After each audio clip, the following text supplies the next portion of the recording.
তথাকথিত গণতন্ত্রের মোড়কে একনায়কতান্ত্রিক স্বৈরশাসনের বিরুদ্ধে দেশের জনগণের অনাস্থার অনন্য এক উদাহরণ হয়ে রইল বিদায়ী ২০২৪।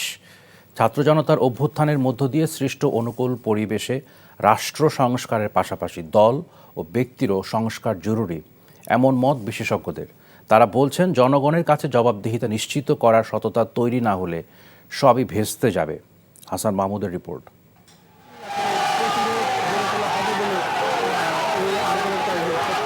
ইতিহাসের অনবদ্য পৃষ্ঠায় রক্তের স্পর্ধা রাঙানো বিজয়ের আলপনা আঁকা ২০২৪-এর শুরুটা ছিল বিতর্কিত ডামি নির্বাচনের নিন্দা মাথায় নিয়ে। আমি শেখ হাসিনা একতরফা বিজয় নিয়ে সমালোচনার মুখেই চতুর্থ মেয়াদে শপথ নেয় হাসিনা সরকার। ক্ষমতা নিয়েই স্থানীয় সরকার নির্বাচনের আয়োজন করে আওয়ামী লীগ। দৃশ্যপট পাল্টে যায় কোটা বাতিলের দাবিতে শিক্ষার্থীদের আন্দোলনের মুখে। আন্দোলন দমনে ফ্যাসিবাদ সরকারের গুলিতে রক্ত ঝরে শত শত মানুষের, ফুঁসে ওঠে গোটা বাংলাদেশ। ছাত্র জনতার অভ্যুত্থানে দেশ ছেড়ে পালায় শেখ হাসিনা।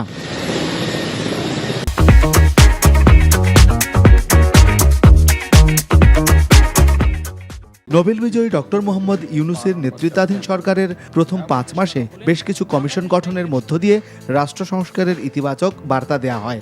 কিছুটা দম পায় অর্থনীতি, তবে সংখ্যালঘু ইস্যুসহ নানামুখী আন্দোলনও ঠেকাতে হয় নতুন সরকারকে। অন্যদিকে ৩১ দফা রাষ্ট্র সংস্কার নিয়ে নতুন বাংলাদেশ গড়ার ইতিবাচক বার্তা দেয় জাতীয়তাবাদী দল বিএনপি।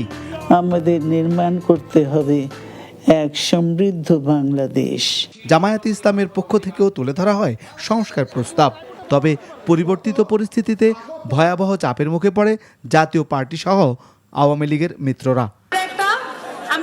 আন্দোলনকারী শিক্ষার্থীদের নতুন দল গঠনের উদ্যোগ আলোচনা ও সমালোচনা দুটোরই জন্ম দেয়।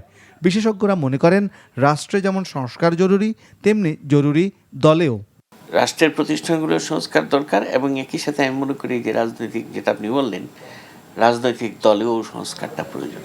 দলগুলোকে গণতান্ত্রিক করাটা খুব জরুরি। আমাদের সমস্যা ছিল তো এগুলোর চরম দলীয়করণ। এরা এত পক্ষপাত দুষ্ট, এরা নিজেরাই এই যে একটা সরকারের ক্ষমতা টিকিয়ে রাখার জন্য সর্বশক্তি নিয়োগ করেছে।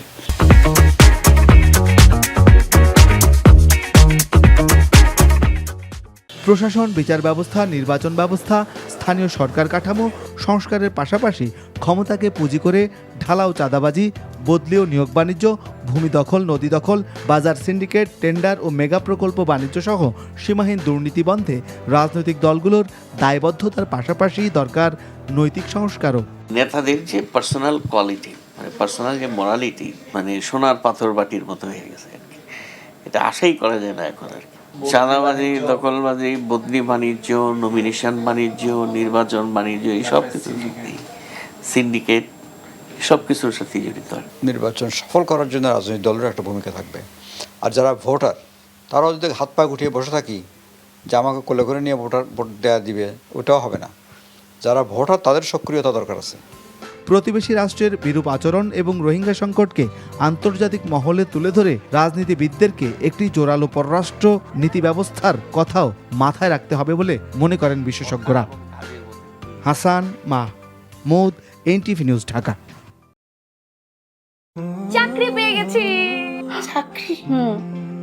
আপনার কি কোনো কমন সেন্স নেই? আপনি একটা মানুষের বাসায় ঢুকে পড়ছেন কিভাবে? বাসায় প্রবেশের কি নিষেধ আছে নাকি?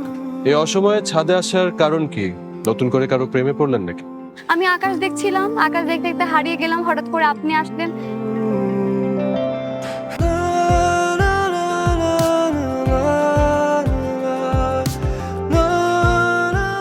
তুমি এখানে কেন? আমার অনুমতি নিয়ে এখানে আসা উচিত ছিল তোমার। মা, এই ছবিটা কার? আমার ম্যাডাম এই ছবিটা দেখে প্রতিদিন কাঁদে কেন মা? এই মেয়েটা কি সব কথা বলছে? মারিয়া, তোমার কি হয়েছে? আজ এত বছর পর কি শাস্তি দিব আপনাকে বলেন তো?